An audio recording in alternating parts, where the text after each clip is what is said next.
Funding for this program is provided by Annenberg CPB to advance excellent teaching. But the Little Rock Nine was 9 black students entering or integrating an all-white school. And during that time, that was not heard of. So this really was history. We had to step back and look at our curriculum in terms of how we designed it and was it working for these kids in terms of how they learned. We get to know each other, we talk about family. I have to learn about them. What are their responsibilities to their communities? All the kids are really good if you just sit down and listen to them. I rephrased the question. Maybe the question was wrong. So that they have an awareness, an education, and a tolerance for other cultures. You improvise every step of the way. I know what a certain child's best is, and I expect that. It makes me feel really happy to be a teacher. I'm kind of choked up.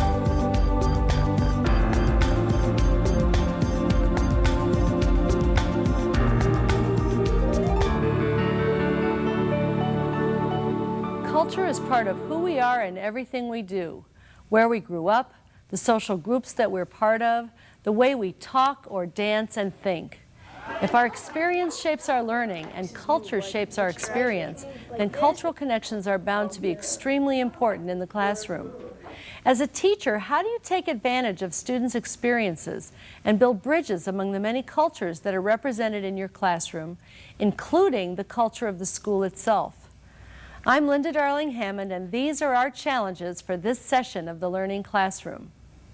The starting point for building on students' experiences is to understand who they are in the context of where they came from, to see their homes or families as a resource for the classroom and your own understanding as a teacher.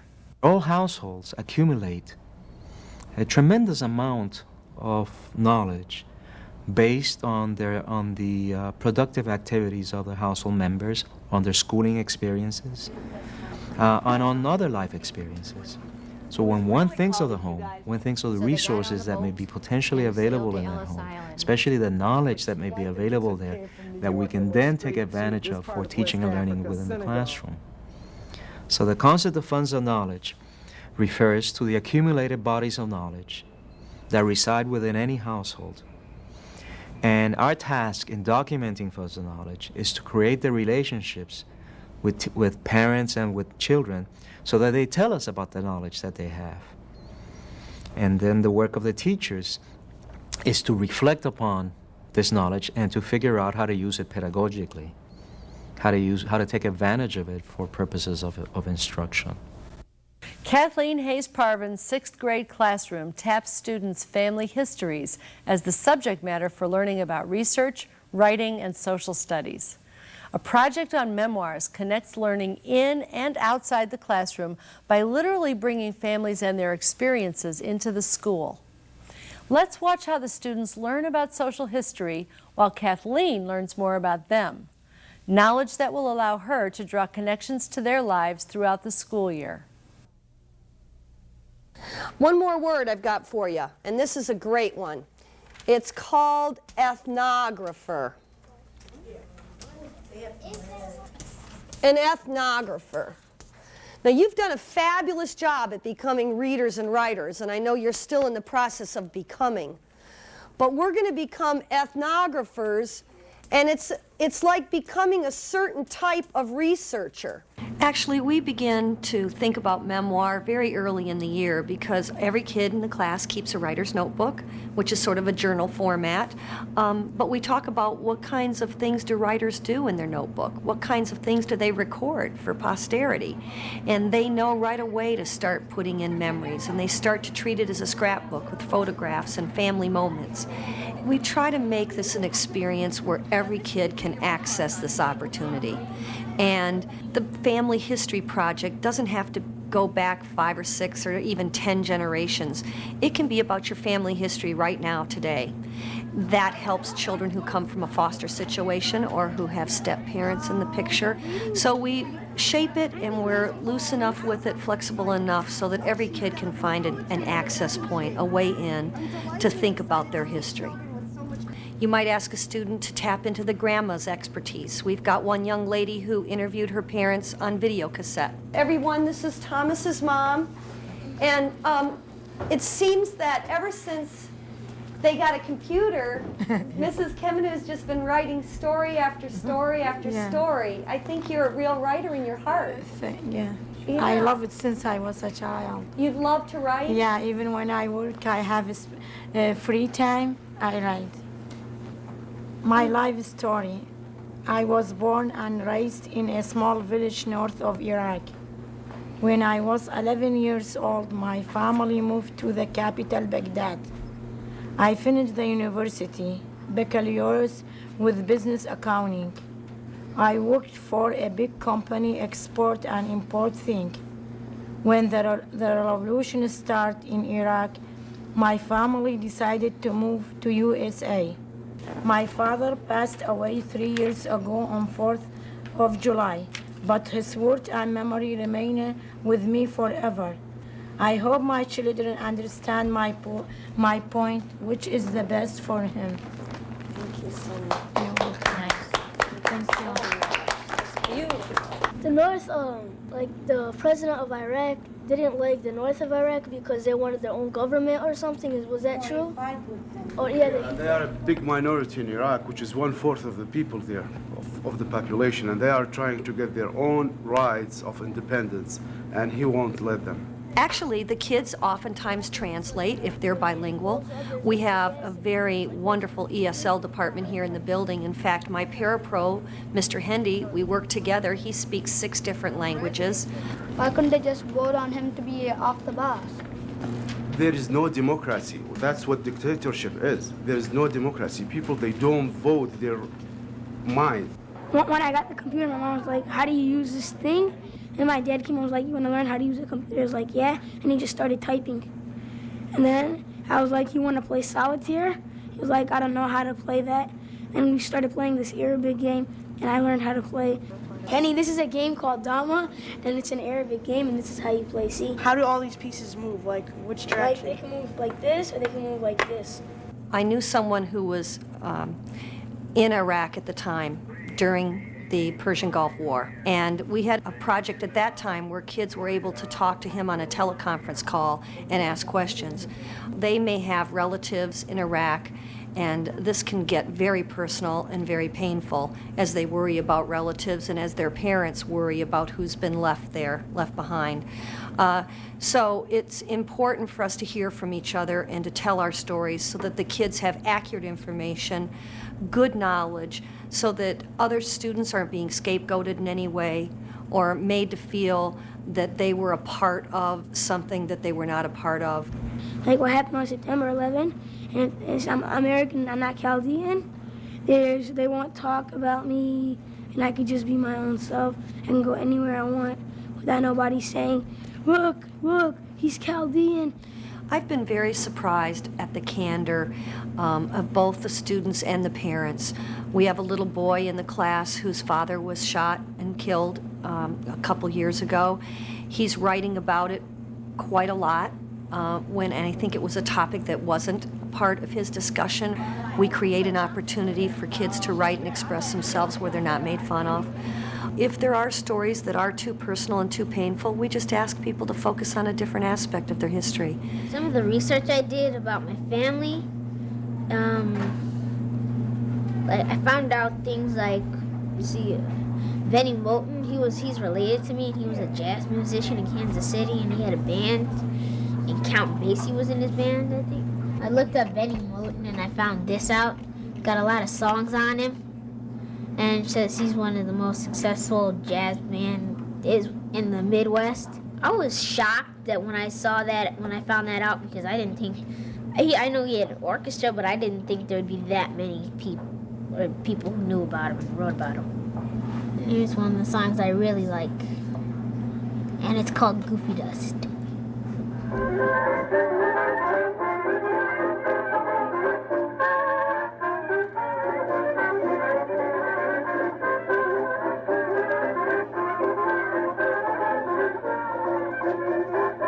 One of the things I would recommend to teachers who really don't have that diversity in their classrooms, one of the ways that we've found that is enriched our study is to welcome parents into the mix. These kinds of stories, when they begin to be told, you'll find some pretty amazing discoveries that may bring in some unexpected surprises. I was in the living room at my grandma's condo, and we had just bought in a book about all the presidents, and I was like looking through it, and my mom told me that was related to James Buchanan, and she told me like where it was in the book, and then she pointed it to me. It felt cool. Once the kids start to hear and see other parents writing and get that feel, they're often very motivating in terms of getting their parents to write for us and to come in and read their stories and model that literacy that's so important to our class. It's the Gatson family and cousin family tree. And I show the importance of this of my son and tell him, you're listed. You are listed in here. This is a picture of Millie. She was from Turkey, was brought over to this country at the age of 7. She married, and his name is Luke. He was just recently freed from slavery. And he married her. My mom once told me that my, I think it was great uncle or cousin, he was the first black person to go to school with white kids. So, yeah. She was a part of the Little Rock Nine. Ooh. And the Little Rock Nine she helped those students, and there was a few of them, but the Little Rock Nine was 9 black students entering or integrating an all-white school.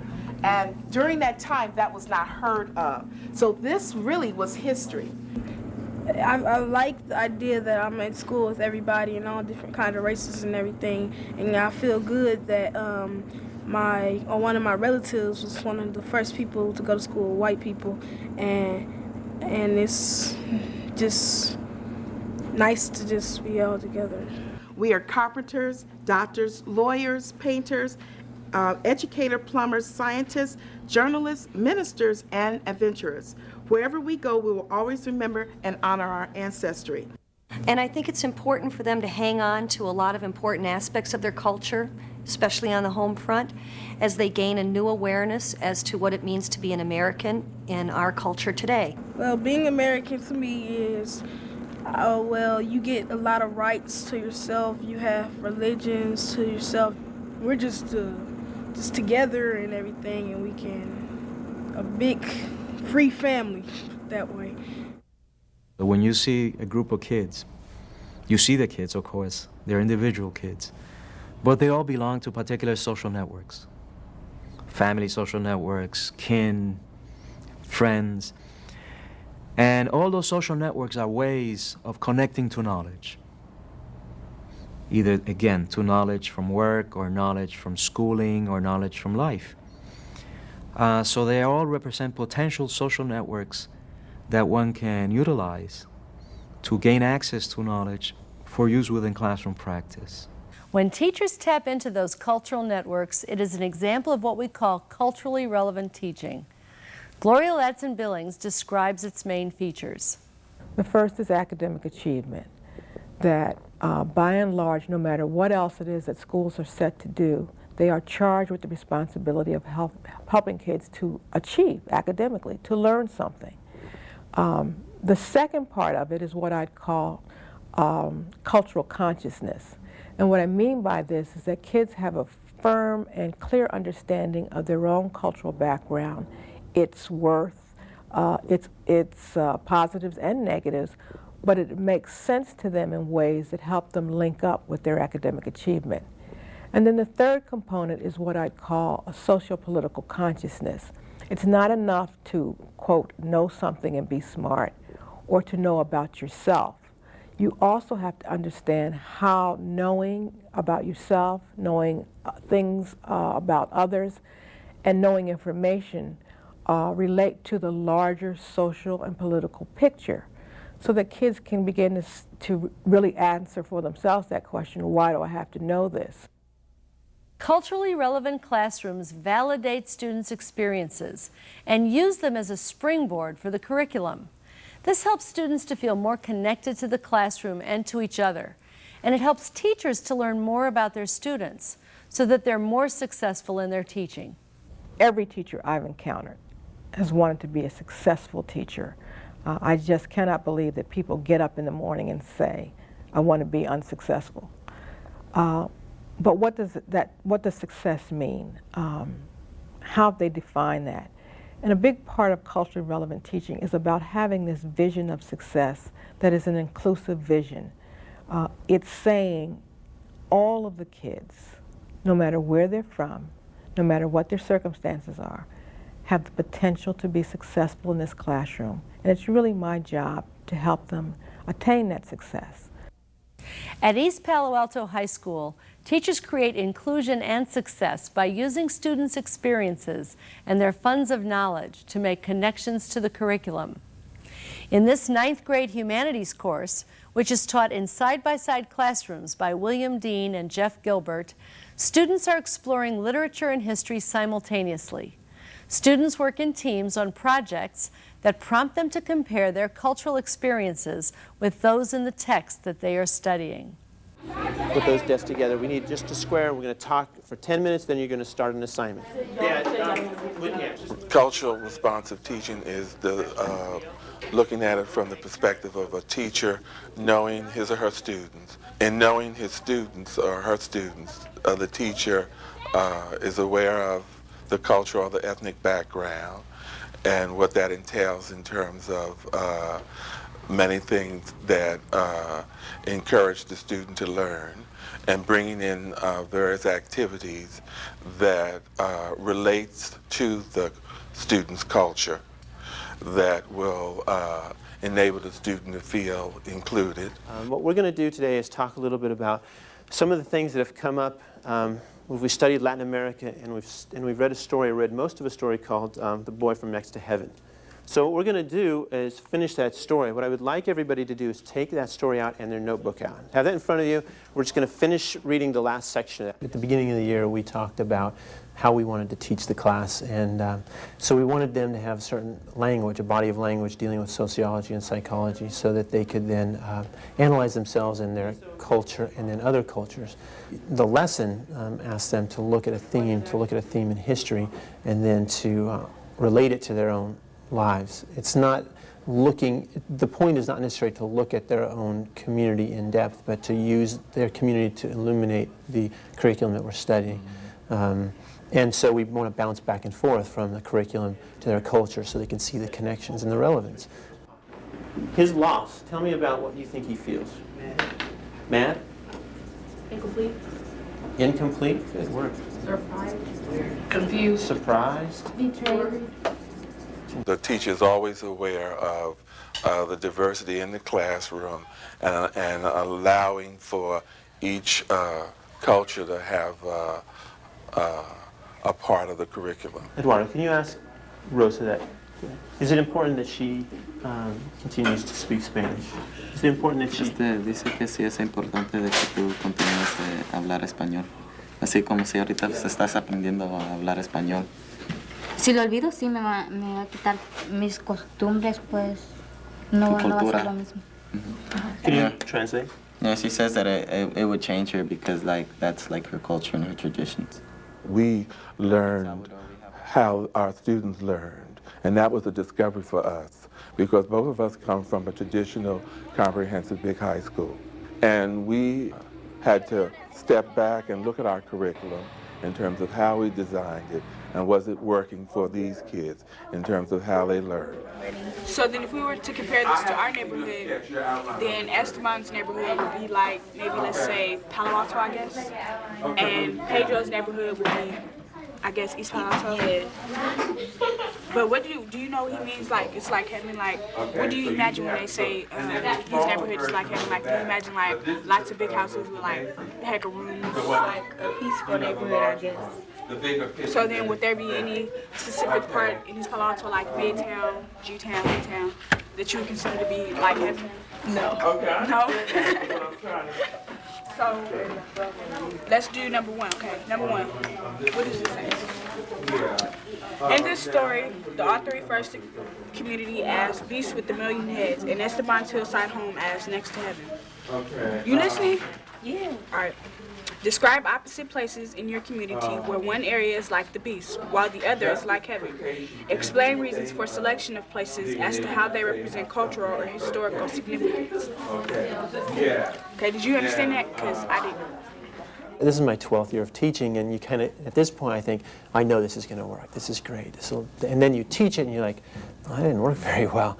And then you're sort of struggling, and you think, well, I'll try it again. It's got to work. This always works. And it doesn't work. And so you do it, and then you have to be willing to say, all right, that doesn't work in this classroom at this time. I have to find another way. Mr. Dean, we don't really understand this. I mean, we understand it, but... Okay, here it is.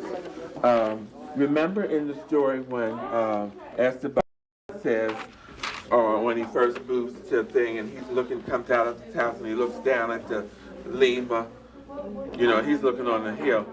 Unfortunately, he's not a rich person up on that hill, even though he's living up there. But he looks down, and his mother said, "Be careful of the cars and the people." Remember that? Yeah. Before he starts, because she gives him permission to go down into the city. Okay, East Palo Alto would be like the beast because it's a lot of trash on the ground. Yeah. But then that's only certain parts of East Palo Alto, though. There are parts of East Palo Alto where there ain't no drugs, violence, or trash. In our community, it's a Latino Pacific Islander and an African American culture, and that they bring that culture into our classroom. We have to understand who they are as people, and that culture affects how they learn, the schools they've gone to, the experiences they've had, and so we have tried explicitly to address those issues. Sometimes their culture they live in may be at odds with the culture you're trying to create in the classroom. What are stereotypes? What are norms? What are expected behaviors? What do they look like in our classroom? What do they look like in the community? Why are those things maybe different? And how do you learn how to succeed in one culture, the school culture, and then also not to denigrate the culture they live in, because the fact that they can speak a certain language or act a certain way allows them to succeed in the culture they live in. And we don't want to have them feel somehow that that's not important, because they need those skills, but we also need them to know that when they go to college or need to be successful here, they need to learn a different culture. So we're going to start with Eduardo and Rosa, and you guys want to come up? Tell us.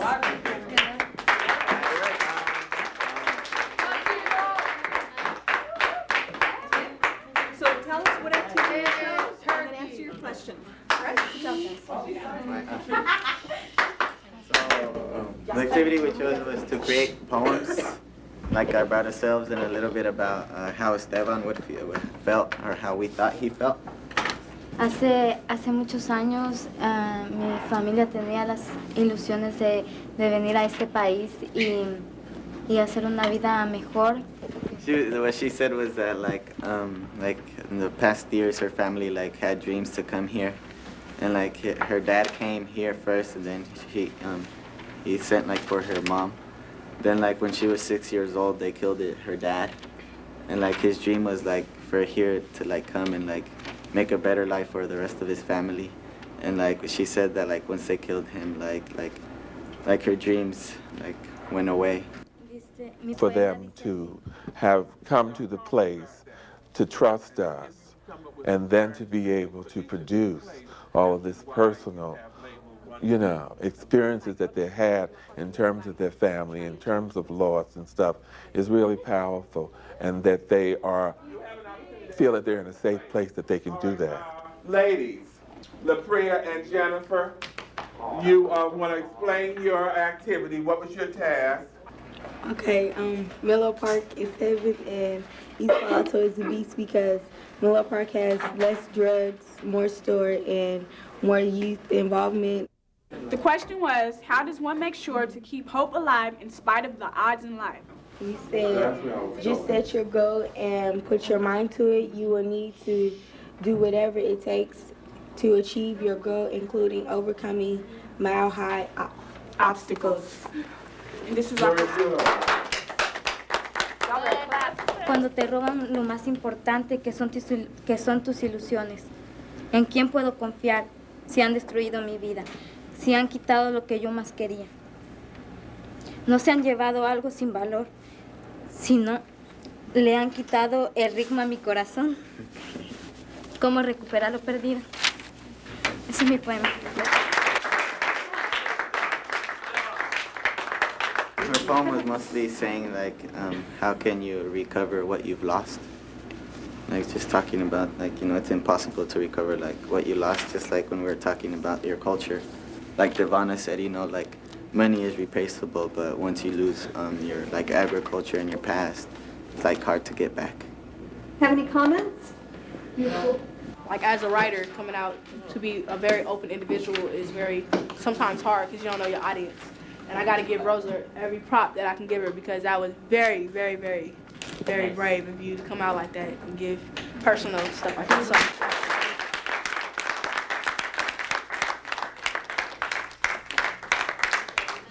one of my favorite ways that teachers use the idea of funds of knowledge is that they relate it to the literature that children are reading. So that theme cycles are particularly powerful in that respect, where the kids get to elaborate and explore, do research on a particular theme, use the literature, analyze the text, and then connect that text to the text of their lives and the text of their family experiences, in creating this connection between text and life experiences, in helping them think and analyze the literature. So for example, in the East Palo Alto school, they were doing a very nice job of relating the analysis of text and talking about text, learning how to talk about text while building on the students' experiences and their families' experiences as additional content to help them develop those strategies of talking about text.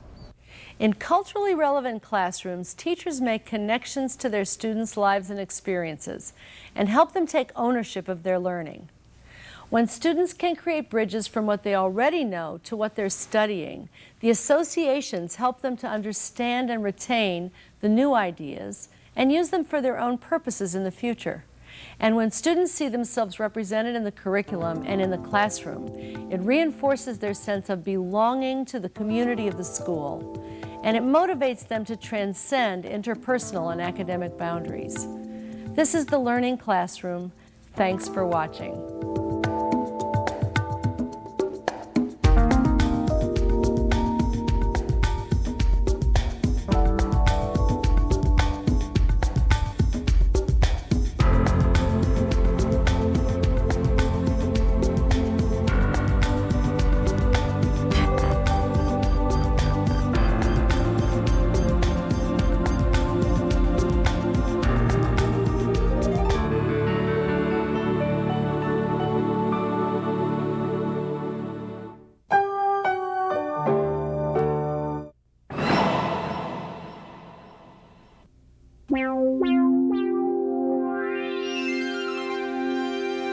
Funding for this program is provided by Annenberg CPB to advance excellent teaching.